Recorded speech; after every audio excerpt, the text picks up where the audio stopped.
आज हम कक्षा 3 की पाठ 4 के बारे में पढ़ेंगे। पाठ का नाम है कीमत। कीमत का अर्थ है मूल्य। व्यक्ति को अपना पेट भरने के लिए कभी किसी के सामने हाथ नहीं फैलाना चाहिए। पाठ पढ़कर जानिए कि तेनालीराम ने यह शिक्षा कैसे दी। तेनालीराम राजा कृष्णदेवराय के मंत्रियों में सबसे अधिक बुद्धिमान मंत्री थे।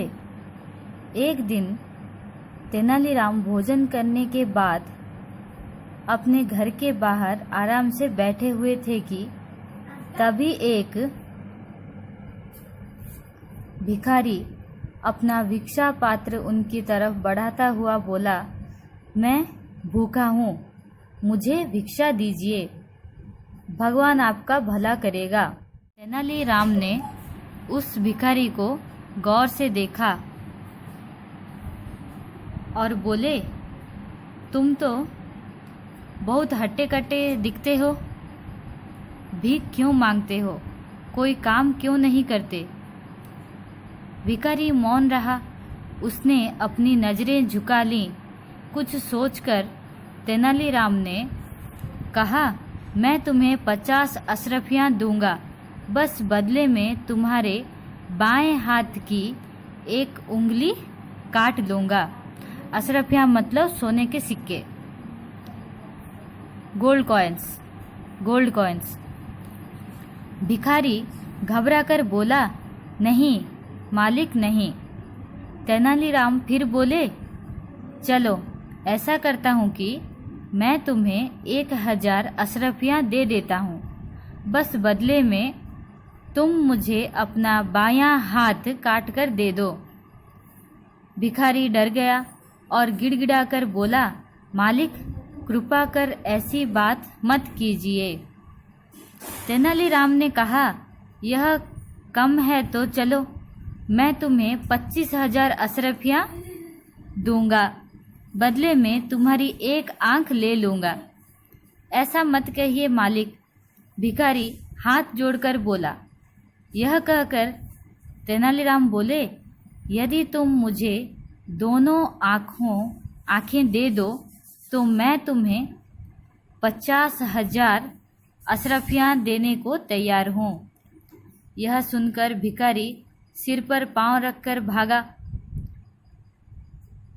तो तेनालीरामा ने उसे दौड़कर पकड़ लिया और कहने लगे, अरे रुको, एक टांग के लिए 15,000 और दोनों टांगों के लिए 30,000 अशरफियाँ ले लो।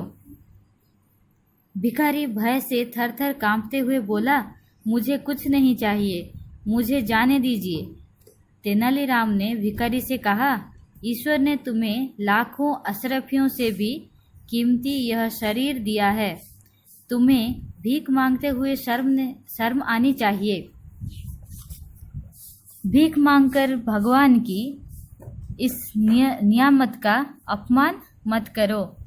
मेहनत करके कमा कर खाओ, भीख मांगकर नहीं। भिखारी को तेनालीराम की बात समझ आ गई। उसने शर्म से सिर झुका लिया। भिखारी को अपनी गलती का एहसास हो चुका था। उसने निर्णय लिया कि अब वह कमाकर खाएगा, भीख मांगकर नहीं। अच्छा, तो बच्चों, आपने इस पाठ से सीखा कि कभी अपनी ज़रूरतों को पूरी करने के लिए दूसरों के सामने हाथ नहीं फैलाना चाहिए। जितना भी हो पड़े अपने हाथों से और परिश्रम करके कमाकर खाना चाहिए। इस पाठ से हमें यह ज्ञान मिला कि भगवान का दिया हुआ यह शरीर अनमोल है। गिरे हुए कार्य कर या फिर अपनी पेट भरने के लिए दूसरों के सामने हाथ फैलाकर इस शरीर का अपमान ना कीजिए। आप स्वाभिमानी बनिए, खुद कमाकर खाइए। भगवान का दिया हुआ यह शरीर अनमोल है। अब आपके लिए कुछ काम है। यह जो शब्द ज्ञान दिए गए हैं यहाँ पर भिखारी, भीख मांगने वाला, भिक्षा पात्र, भीख मांगने का बर्तन, हट्टा कट्टा, मजबूत शरीर, अशरफी, सोने का सिक्का, गिड़गिड़ाना, दया के लिए विनती करना, नियामत, कीमती देन, एहसास, महसूस, निर्णय, फैसला। और कुछ मुहावरे भी यहाँ पर दिया गया है। सिर पर पांव रखकर भागना, बहुत तेजी से भागना, शर्म से सिर झुकाना, शर्मिंदा होना। ये सारे आपको याद करने हैं, पढ़कर अच्छे से याद करने हैं और एक बार खुद भी इस पाठ को पढ़ना है। धन्यवाद।